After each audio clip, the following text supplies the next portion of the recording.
Do you know what the biggest stress moment is going to be when you sell your home? It could very well be the home inspection, which the buyer does after you go under contract.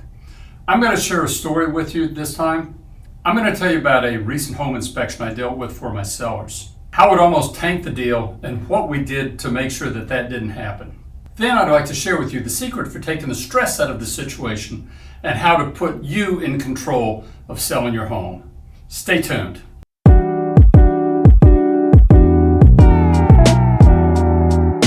So let's get to it.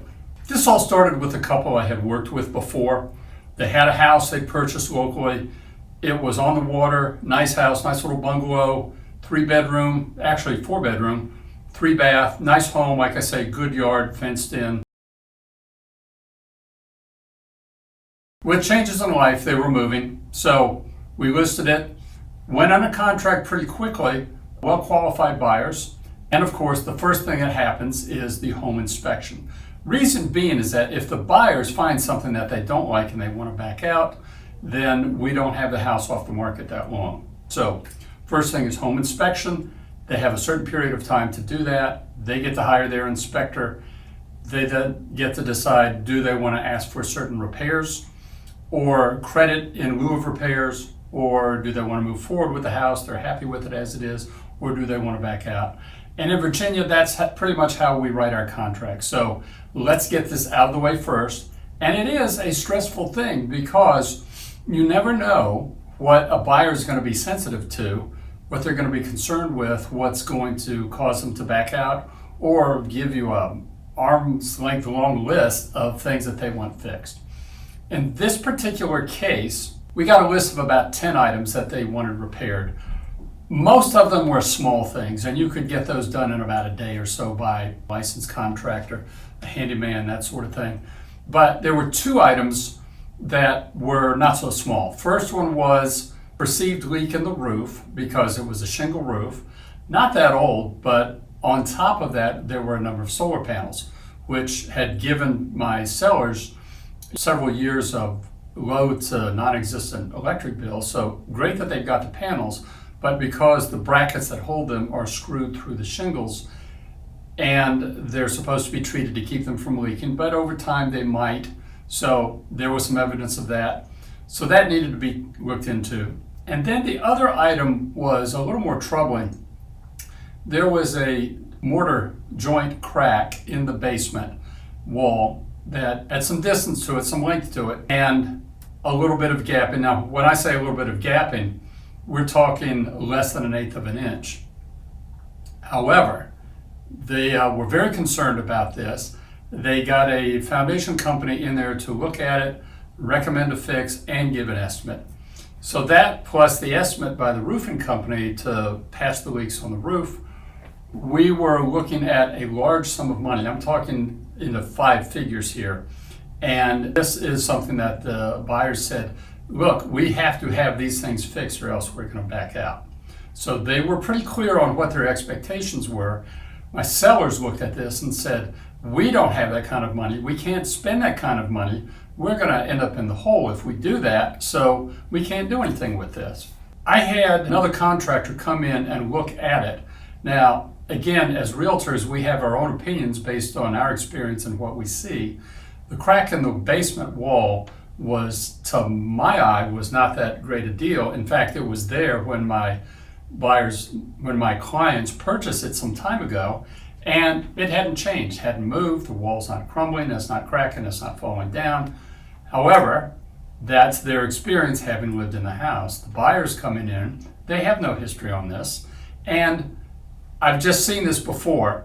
Mortar cracks, joint cracks like that are very common in cinder block walls. Ask any home inspector or any contractor about that. In fact, open your eyes, go around and look at some cinder block foundation walls or basement walls. It's rare. It's almost non-existent to find a wall that doesn't have at least one crack in it somewhere. Not a big deal. They can be fixed relatively cheaply. But in this particular case, the foundation repair company that came in and priced it gave a real big number. Let's just say they were bringing a sledgehammer to crack open a walnut. So we have this problem. I had another contractor come in and look at it, and he said, what are they proposing? How do they want to fix it? We looked that over. He said, I think I can do that. Let me work on this and I'll come back and give you an estimate. So in all of that, I always tell the contractor, I say, look, give me your honest estimate. We've got a budget here and we'll let you know if we can work with it depending on what you come back with. But the bottom line was the second contractor, who was licensed as well, came back and said he had an estimate of about half of what the original two estimates, the roofing company and the foundation company, put together. So that he was going to do everything for not just those two repairs, but also the others, for less than half of what it would have cost. So in this particular case, we're able to salvage the deal and then move to closing. Now, moral of this story, what happens is you don't have, as a seller, sometimes you've lived in a house, you know what the flaws are. Some things change, some things don't. You just say, that's never been a problem, so I'm not going to worry about it. Buyers will come in and they have no history, like I said before, on that. And you'll see people say, that's not a problem. I had a similar situation at the house, crack in the basement wall even wider than this 1/8 of an inch, but that hadn't moved. The first buyers saw that. They didn't even want to have it looked at, estimated, or anything like that. They just said, no, we're not going to do that, and they backed out. Second buyer came in and said, what's the big deal? And the house went to closing. So my point is, buyers are going to have different comfort levels for what gets found in the home inspection. So in this instance, the seller is able to do the repairs that the buyer's insisting on, otherwise they're going to back out, but it's costing them some money. So what can you do as a seller to be a little more in control of this situation? Well, I'm going to say, I'm going to recommend you get a pre-listing inspection by a licensed home inspector. Several reasons for this. You can have the home inspector come in, you pay him the few $100s that he charges. Typically, it's well under $1,000. So I'm saying this because, yes, you're going to have to spend some money up front, but it may save you thousands of dollars in the long run because you'll get his report. Typically, they run from 30 to 40 pages, and it's going to be everything from the momentous to the trivial, whatever is there. A lot of the stuff you may know about, a lot of the things you may not know about. But the point is, you'll have a report, you can look at it, and then you as the seller or the homeowner, you might not be selling yet, but you at least will have the option of knowing this is what was found by a professional, and you can then decide, do I need to address this? Can I live with it the way it is? Can I keep it the same? Is this something that has to be taken care of right away? Or can we live with this? Because when you have the house under contract, buyers come along, you've negotiated everything, the price and all the other terms, and then the home inspection starts, you will know what's there ahead of time, and depending on how the buyer reacts, you can say, these are the things we've taken care of, or these are the things we're not going to take care of. You have the option of fixing them, not fixing them, but at least you will know ahead of time what you're faced with. So you get some idea of the magnitude, what's worst case, and of course we know best case is they're happy with the house and they take it like it is. And that happens, a lot of them go the other way, but at least you won't be surprised. So that's advantage number one for a pre-listing inspection.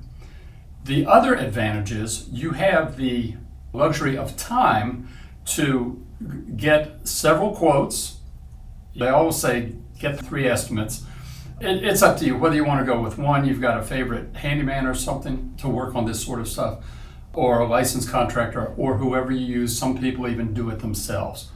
However, you have the luxury of time to get those estimates or to do the work yourself or bring in whoever, and you have control over what gets done and how much you're willing to spend on it.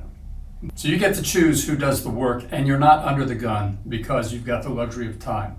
You can wait until all this is done before you list the house. You may not be looking to sell your house. You may just want to know what's here that I'm not seeing that I could take care of, because over time, houses deteriorate, they have problems, things break, things need fixing.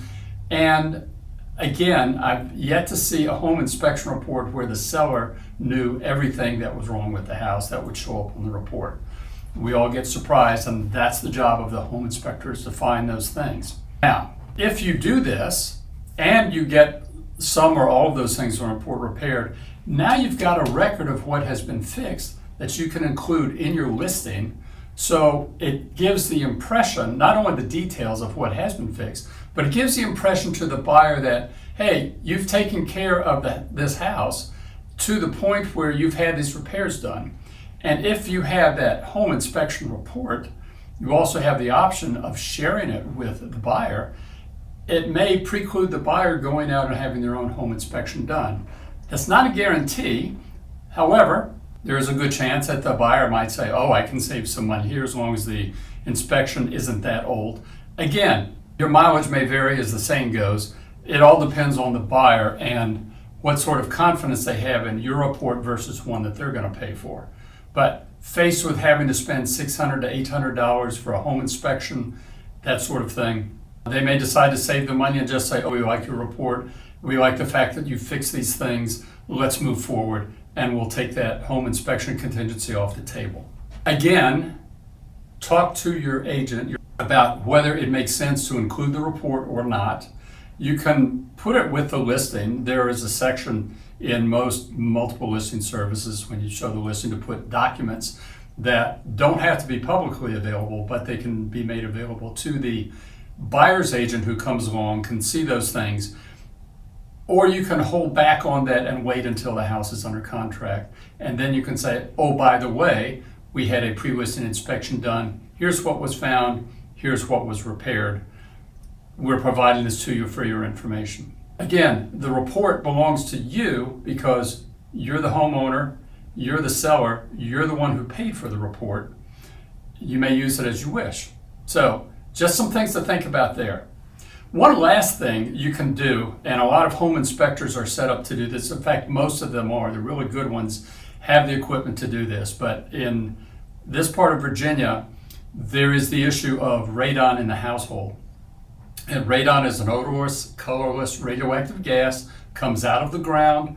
EPA claims that it is the second largest cause of lung cancer behind cigarette smoking in this country. And the EPA has set a limit above which that they say this should be remediated. So when new houses are built, it's maybe $100 to $200 to put in the piping that goes down into the area underneath the basement floor or into the subfloor area or the foundation, and put a fan on there if the level is above the safe level. With an existing home that doesn't have such a system, now you're looking at somewhere around $2,000, give or take, depending on what has to be done to install this after the fact. But if you want to know if you have a radon problem, the tests, right now they're running about $150 to $250 for that. That's in addition to the home inspection. But again, that is another expense that if it's going to happen, you'd like to know about that before the buyer finds out and says, we want a system. Anyway, food for thought, things to think about. In my years of doing this, I've only had 2 sellers actually do a pre-listing inspection. But of those 2 that did, they saved themselves quite a bit of money. So again, think about spending a few $100s to potentially saving several thousand. Hope you got something useful out of this. And as always, leave your comments down below. Would love to have your questions, be able to answer them. Would like your comments on this to know what your experience has been. And give us a like and a subscribe if you get something useful out of the channel. And until next time, we'll see you at the next video.